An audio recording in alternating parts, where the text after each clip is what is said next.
What's going on, guys? My name is Triforce Addiction. Welcome back to another COD Mobile video. So today I do want to at least express my thoughts and potential concerns for the new weapon that is coming out for this game. So if you guys don't keep up with the news, the Vargo-s from Vanguard is going to be making its way into this game for Season 4, which I'm sure a lot of you guys are pretty excited about. This is going to be another Vanguard weapon, thankfully.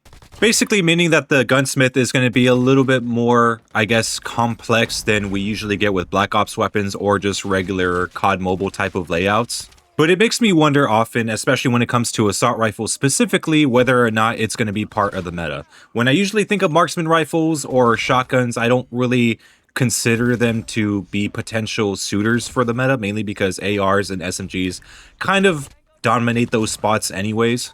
LMGs do sometimes, but not all the time. I mean, the MG42 was kind of one that we got after a long while of not having really any good LMGs, other than maybe the Holger, but of course, I mean, the Holger's way below the level of the MG42. But for the Vargo-s, again, originally we thought we were going to get the Cold War Vargo, which, again, I wouldn't really be making a video like this, but given that it's a Vanguard weapon, it's going to be a little bit more different. Because, see, when you guys, when we normally deal with Black Ops Cold War weapons, they're not really that complicated to build out for the most part. Usually you're going to put on a task force barrel with an agency suppressor, agile stock, and then some sort of fast grip tape, and just an extended mag, and you basically call it a day. But with Vanguard, there's a lot more factors that kind of play into how strong you want the gun to be. Because with Black Ops Cold War weapons, yes, you do sometimes have to deal with recoil, so you have to build it out in a certain way. Sometimes you have to put a field agent foregrip or something like that. But for the most part, most of the Black Ops Cold War weapons are usually balanced enough to the point where you never really have to worry about that. So using a task force barrel, which normally messes with your recoil, doesn't really make too much of a difference. But with Vanguard, it's different because you have to think about, what ammo options the best for you, since they have different versions that help with multipliers or recoil control or even the fire rate. But then there could be another one that could be potentially just as good, if not better, and it always kind of leaves a lot of players second guessing themselves. I know I did that a lot, especially with the MG42. The BP50 was a little bit more simple, mainly because, I mean, the only good option was basically that 60-round drum, which had a lot more upsides than downsides. And with the barrels, I mean, yeah, you're going to use, obviously, the one that gives you more range and better rapid fire, or like, with the Leroy barrel that everyone uses, everyone preferred that one because that's the only one that had any significant upsides.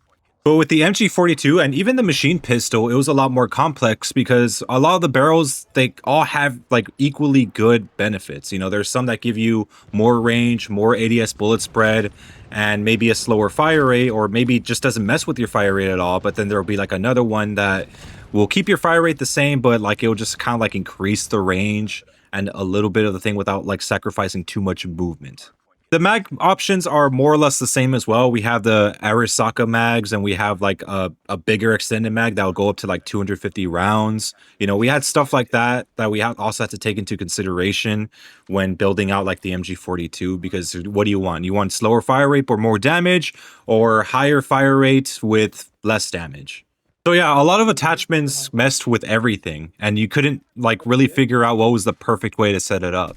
It's especially with the MG42, I'm telling you, like that weapon was very complicated. And even now, sometimes I have a hard time figuring out what the most lethal option is, in my opinion. I know I could easily go to Leakers on Duty with their stats and everything and just, find out there, but sometimes I just want to have very high fire rate, which actually works with the MG42. So I have looked at the video for the Vargo-s. It showed like, I guess, a variety of different class setups with different barrels, different magazines. Apparently it does have a marksman option. And given that, again, it's a Vanguard weapon, we might have options to increase the fire rate because based from what I saw in that video, it just didn't really seem like a fast shooter. Like, I guess maybe they were just shooting at their own pace in that video, showing off those special marksman rounds. But again, I mean, that could very well be the fire rate. It was extremely slow. It's going to get that AMAX and ASVAL treatment where you could use basically the assault rifle variation, or you could use a marksman variation. The question is, of course, is the Marksman going to be as good or if not better than the AS Val or the AMAX Marksman options? I'm not really too sure about that. Again, I just saw the video of the Marksman rounds and they were shooting pretty slow. So I don't know if that's the highest fire rate or maybe they were just shooting at their own pace. But again, keep in mind, we have recoil boosters, we have barrels that can increase fire rates. So there could be a chance we could actually up that fire rate and make the weapon way stronger, or at least way faster, especially with the Marksman rounds. But I'm a lot more curious as well when you're using it normally. By normally, I mean, just using the assault rifle variation, because I know there is like a specific drum mag that you can use, and there's also a 30 round mag, at least from Vanguard, that kind of increased the damage, but of course you have 30 rounds, so there was a limitation right there. So is it also possible you could actually, have that magazine while also having a barrel that increases your damage or your range, or maybe even your fire rate to make that option a lot more appealing to everyone? And this also includes the potential recoil booster that it may have. So if it has all that plus a rapid fire type of barrel, I mean, that option could actually be very useful. It does have a 3-shot potential, not only to the head, but to the chest as well. Kind of like a Crick 6 or KN-44 type of deal going on. But again, they showed us the stats without really showing us what attachments were equipped with it during that time. So for all we know, it might have that potential to the chest, mainly because it had some sort of attachment on.